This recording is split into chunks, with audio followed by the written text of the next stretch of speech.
Hi, everyone, and welcome to the first lecture of the History of Christianity 2 course. In this section, we'll review the benefits we can expect to receive from studying history, and we will review the methods and attitudes that will help us to study history well and get the most out of it. Much of this section will be a review of ideas that were covered at the start of the History of Christianity 1 course. If you've not taken that course yet, you may want to look at those introductory sections because they cover this material in more detail and depth. However, if you've already taken the first course, I recommend that you don't skip over this section. I certainly don't want to waste your time by rehashing things that you've already seen, and I'll try not to do that. But I do want to take at least some time to review and remind you of these foundational concepts so that they come back to your consciousness and serve to motivate and help you study well. But I'll also try to go further based on what you've seen and learned from the first course so that you can build on that momentum and get even more out of this course. So let's dive again into the question of why should we study history? What will we gain by learning this stuff? In the earlier course, I likened it to studying game film in order to prepare for the next game. Knowing what the other team has typically done helps to anticipate what they will do. And observing how one's own team played in the past helps to reinforce strengths and fix weaknesses in your own game. Knowing the past gives insight and wisdom to prepare for present and future. And it can be like mentally rehearsing what we will do in similar situations before they happen. In other words, history helps us to learn what works and what doesn't in a variety of situations, and therefore it makes us ready for similar situations. It's like having a cheat code to understand and navigate our world better. We don't have to just learn things the hard way. We don't always have to learn from scratch. We can build on what others have already done. We can tap into the accumulated wisdom of centuries before us. We can learn to imitate their successes and to avoid their mistakes. Let's briefly review the reasons to study history that I gave at the start of History of Christianity 1. We study history to know God. History is a revelation of God and His working, and we can learn to know God more by observing what He's done. God is the one who gives history meaning, and we learn about God by the meaning and destiny He has given to history, and by how He's been working it out over time. And we study history to know people. We learn how people typically behave in various circumstances, and we can see that people are wonderful, made in the image of God, but people are also sinful, ruined by rebellion and selfishness. And Christian people are changed and special. They act in ways that are not possible for the unredeemed. And by studying, we can know ourselves and our heritage. We are partly the product of where we've come from. Our history influences who we are. Good, true history protects us and our identity and our heritage so that we can know and live out our God-given destiny. But at the same time, studying history enables us to know far beyond ourselves. In history, we have access to things beyond our limited experience and knowledge. We can tap into a much greater depository of wisdom than we could possibly find on our own. We can stand on the shoulder of giants, and that gives us a sense of proportion to see ourselves in the big picture, and it also gives us humility that we're not at the center. And it can give us vision. Things don't have to remain the way that they are now. We can see the possibility of an even better future because of what we've seen in the past. And that leads into the next reason to study history, in order to know the present. We understand where we are by understanding how we got here. Knowing the ingredients and influences that caused our present moment helps us to strategically deal with our present moment. Often because we've seen similar things happen before, and because we've learned that certain actions always have certain consequences. So in the light of our history, we better understand the world that we now live in. And in the same way, it helps us to know the future, because actions do have consequences in a predictable pattern, because God does not change. If we know history and theology, we have a better grasp on how things work. And therefore, we can see which way history is leading, and we can work to possibly change the trajectory of our future. From all that, we can get a sense of the part that we are to play in the bigger picture. History helps us to discern our own calling and place in history. We can learn to work with the grain of history instead of working against it. And we can see how we can make a difference, even in seemingly insignificant roles. So, history helps us to learn from experience, not just our own experience, but from the experience of all of humanity. Someone once said that history rhymes. Things that we go through are very similar to things that have happened before. And therefore, we can learn from their example, both good and bad. And we can respond more wisely because we've been informed by similar situations and their consequences. And through a knowledge of history, we learn how things really work in the real world. We can notice how things are connected and how causes have effects and effects have causes. And these causes are wrapped up in the values, worldview, and theology of the people causing these events. We can understand our own times better by learning how history works, and we can be more realistic about how things are complicated in history. And not everything works out like some utopian fantasy that we could wish for. And so we can take that into account as well in order not to be naive in our strategy. And finally, by studying history, we learn that God is faithful and sovereign. God really is working out history for his own good purposes. We can't always understand what he's doing, but we should always at least ask and try to discern. And even when we don't understand, we should trust that he knows what he's doing, because history has proved that he is building his church and gathering a people for himself, and he will bring history to its proper conclusion. And God never fails. So, in summary, history is a vast storehouse of wisdom and experience that we can use. We can get all this experience and knowledge the easy way and for free, just by learning from what other people have already done. Now, all of that was review from the first course, but what new encouragement can we add to the reasons why we should study history? How can we renew our motivation to study history well? Now, for those who have already taken the first history course, I'd throw that question back to you. Think back and review all that you've already learned from studying history so far, and remember the wisdom and insight that you've gained. If you've studied history well, you should be able to think of many examples. How has something that you've learned from history given you an aha moment as you've been thinking through and working out your own life and ministry? How have you learned a lesson that has aided you to do something better or to avoid some danger? That is why we study history. And there are many more insights and a near infinite store of wisdom to be gained from even further study of history, especially as in this course we study the history that is closer to our times and therefore closer to our own situations. And for those who have not yet studied history, I invite you just to taste and see if these things are true. And I believe if you apply yourself to learning history well, it will provide you with a vast storehouse of wisdom to draw from and apply in your own life. Now, let's shift to reviewing how to study history well. In the prior course, we saw this diagram that knowing theology and knowing history can give us clarity so that we can see the urgency of our circumstances and so that we can also see the opportunity we've been given. And this insight helps us to make a strategy how we are going to respond.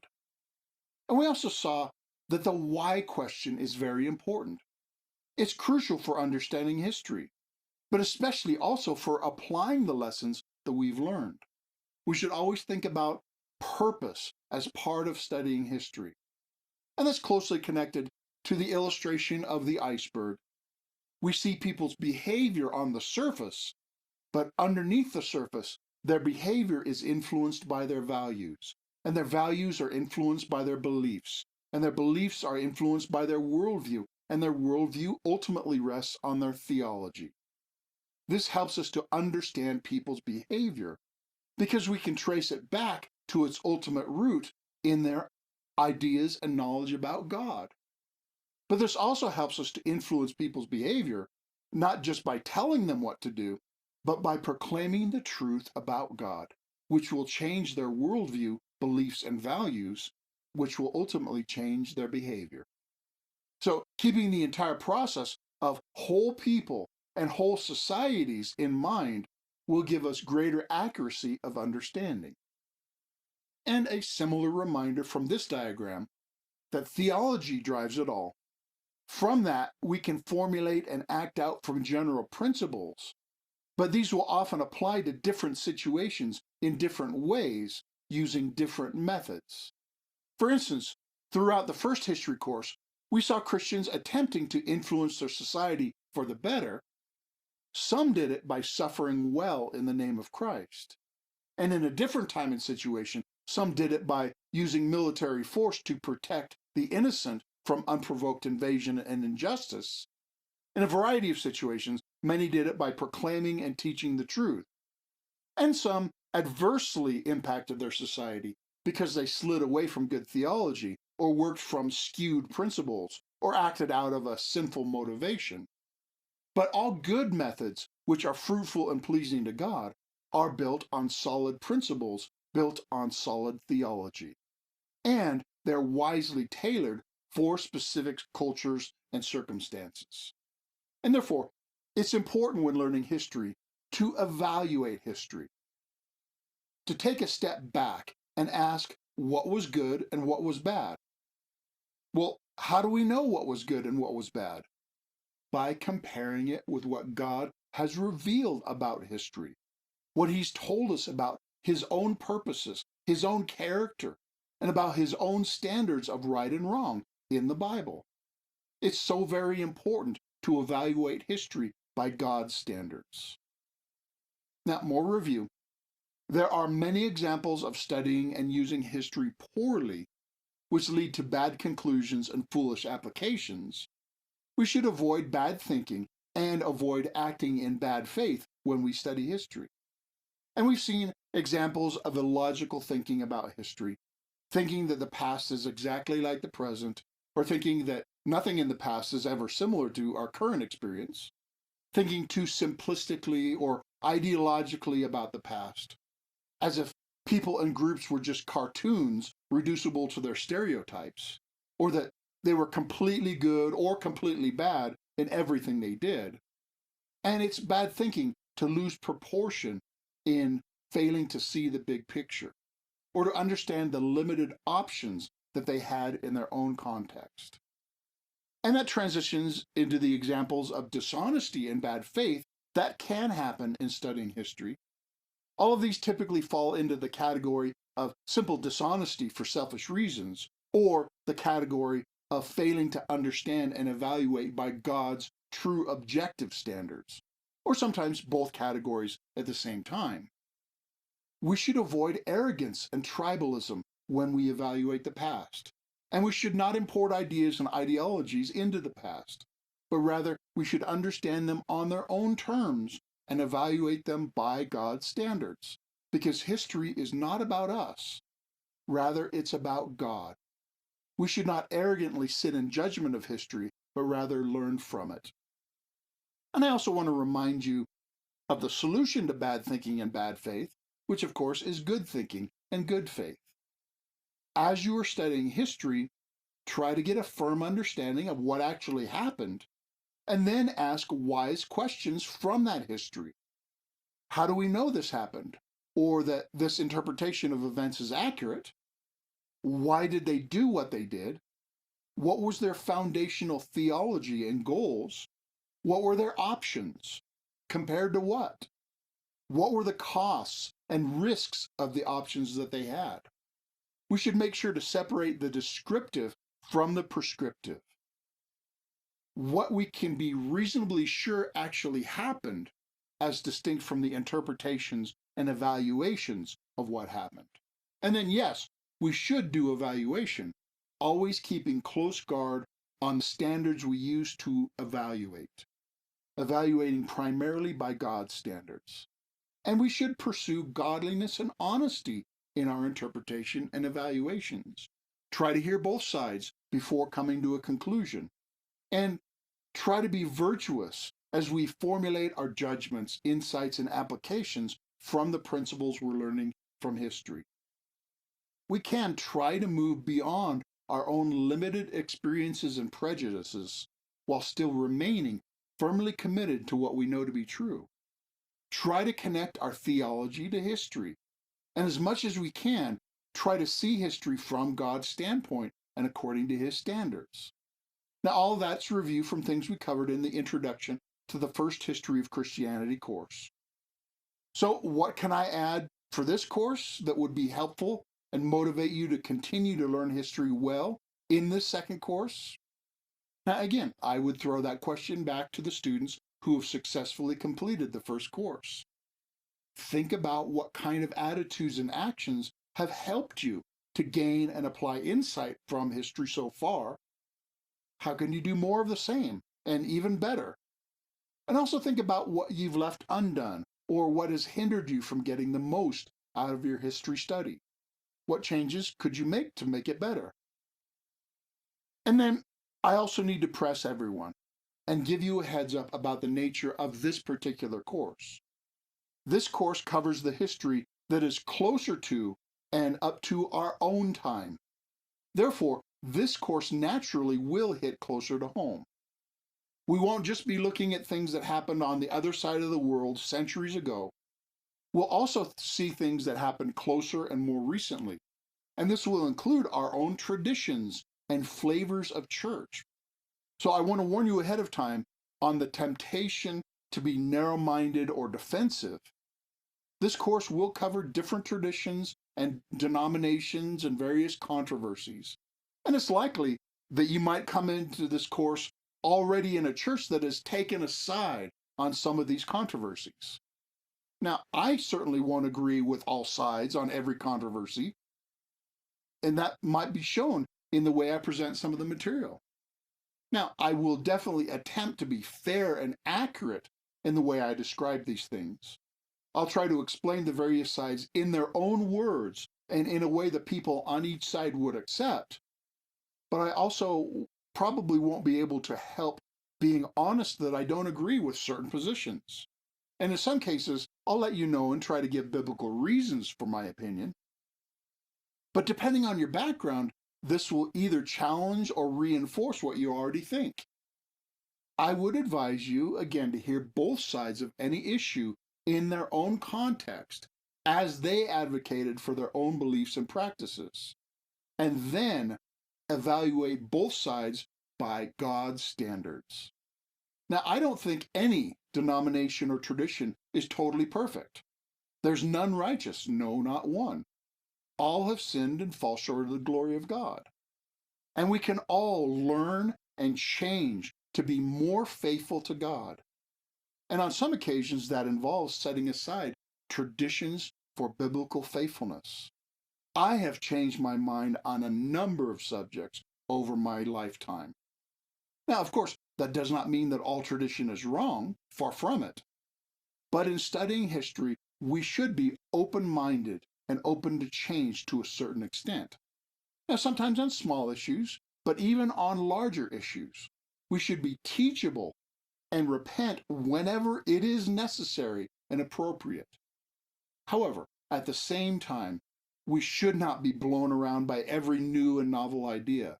We should have biblical convictions and even faithfulness to our tradition up to a certain point. In other words, I'm asking you to do something that is fairly difficult. When it comes to controversies and difficult issues, be skeptical in the proper way. Ask for biblical and historical evidence before you believe any side. But also, be open in the proper way. If there is good biblical and historical evidence, give it a fair hearing, even if it challenges your long-held beliefs. Be flexible when appropriate, and be firm when appropriate. And of course, the difficult part is discerning when to be flexible, when to be firm. Now, at the end of the day, it is not as important for you to be a good Baptist or Presbyterian or Methodist or whatever tradition you come from. It is more important for us to be a good biblical Christian, as faithful to Christ and his revealed standards and purposes as you possibly can be, based on his revelation as your primary functional authority, more than any human tradition or organization. As Abraham Lincoln once said, "My concern is not whether God is on our side. My greatest concern is to be on God's side, for God is always right." Now, let's review. We've just been reminded of why and how to study history well. We study history for a variety of benefits, so that we know God and his world better, and so that we can wisely and successfully navigate our own slice of God's world, because we've learned from the example of others who have gone before us. And we study history by thinking well and with intellectual integrity. We avoid misunderstanding and logical fallacies, but we also avoid ideological deception and selfishness. We are open to learn and change, even if it challenges our own traditions, as long as the biblical and historical evidence warrants that change. And that leads us to some discussion questions for this section. First, if you have completed the History of Christianity 1 course, describe your experience from that course that proves the kind of benefits of studying history that have been described. What benefits did you gain from that course? How did they impact your personal life and ministry so far? Do you agree that studying history has proven to be a worthwhile endeavor? Why or why not? Second, what goals of studying history stood out to you? What resonated as more important for your own situation? What do you hope to receive and achieve by studying history? And third, if you have completed the first course, describe any temptations that you felt towards thinking about history in a selfish and self-serving manner. Describe any ways you observed in yourself the danger of poor thinking about history. And describe any examples of overcoming those temptations and dangers and the benefits you experienced by putting aside your prejudices and studying history well. What benefits of studying history well can you testify about from your own experience? And fourth, based on your experience in the prior history course and the material in this section, what steps do you plan to take to get the most out of this course? What do you want to achieve and receive from this history study? And what can you do to achieve those goals? And finally is the open-ended generic question that I will include in pretty much every section in order to give you an opportunity to explore something that is related to that section, but which was not asked specifically. That is, what else did you learn from this material? What stood out to you as important and why? And what difference does this make for your own life and ministry? And how do you intend to put that insight into practice? All right, those are the questions for meditation, discussion, and application of this section's material. We won't yet look at any guiding principles from this section. We'll go through those at the end of the second section from this first module. In this section, we have reviewed and reinforced the reasons why to study history and the benefits we can gain from doing so. And we've reviewed and reinforced the attitudes and practices how to study history well in order to achieve those benefits. In the next section, we'll continue the review in preparation for breaking new ground in the second module. In the next section of this module, we'll give a whirlwind review of all the history of Christianity up to this point in our study.